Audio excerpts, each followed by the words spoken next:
Britain's great public schools. For many young boys, institutions that have been the making of them, but for some, the breaking of them. We now know that hundreds of children suffered often lifelong damage from sexual abuse by staff at some of the country's most prestigious private schools. We might be looking at millions, but we have to work. Now, a British-American law firm is seeking US-style compensation payouts from UK courts, demanding damages in some cases of over £1 million. The message, I think, to people who do bad things is go to Great Britain, because in Great Britain you can frolic, you can do whatever you want with our children, and at the end, if you're caught and if you have to pay for it, you'll pay a very small price. In America, if you do this and you get caught, it's going to hurt. If people don't pay real money to stop this problem, the problem is not going to end. As a teenager at St Bede's College, a Catholic boarding school in Manchester during the late 50s and early 60s, Rick Merrin was repeatedly and severely abused by the headmaster, Monsignor Thomas Duggan, and 2 other priests. I woke up and I was face down. Which, well, I don't need to explain what that did to me. From top of the class to a life of disappointment in work and relationships, a psychiatric report on Rick concludes his abusers stole the golden future he should have had.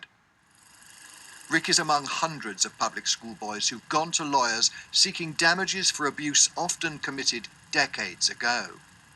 In 2011, another St Bede's teacher, Father William Green, admitted 27 sexual assaults on boys in the 1970s, with the possibility of personally facing damages claims. Even though they weren't involved, 7 governors at St Bede's resigned. It's not been seen in child abuse cases before, but legal experts say courts could order substantial compensation. There might be a considerable financial settlement at the end of this. What motivates you to do it? Is it the money? Nothing can make up for what happened to me at school and the impact that I do believe it's had on my life. If it comes to some form of financial settlement, it will be some small way of making it up for it.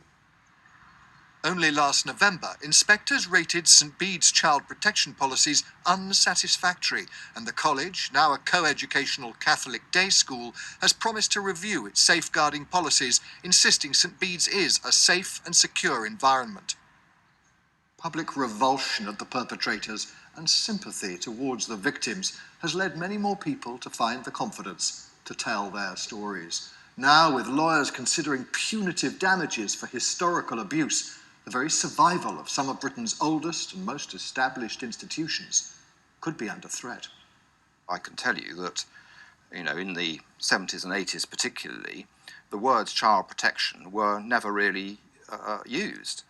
The culture has completely changed, and I think it's very unfair on the teachers and parents of children in those schools and the children themselves if a school was to be forced to close as a result of something which happened, decades ago. The prospect of American-style court payouts toppling some of Britain's ancient educational institutions will outrage some. Others will protest that only by demanding significant compensation can society properly value the life of a child. Mark Easton, BBC News.